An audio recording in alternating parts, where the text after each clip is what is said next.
সবটা জামা শেষ করে এখন লাস্ট দিকে আপনাদের সাথে ভিডিওটা শেয়ার করছি। তখন টুকটাক শেয়ার করেছিলাম, এই টুকটাক করেই এখনও শেয়ার করছি। এখানে যে সেলাইটা আছে, এই সেলাইটা পুরা জামাতে যে সেলাইটা আমি করেছি, সব থেকে এই পার্টটা আমার কাছে বেশি মজা লেগেছে সেলাই করতে।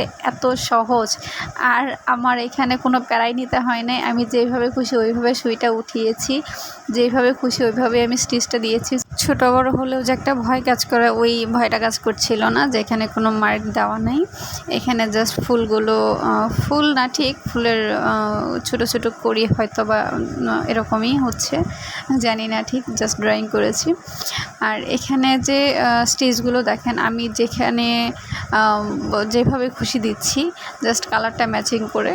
এটা আসলে এত সহজ আর এত মজা লাগছে আমার করতে। আমার মনে হয়েছে যে পুরা জামা যদি আমি এরকম স্টিচ দিতাম বা এরকম এই ডিজাইনটাই যদি থাকতো, তাহলে হয়তো বা কাজটা অনেক তাড়াতাড়ি করতে পারতাম আর বোরিং লাগতো না।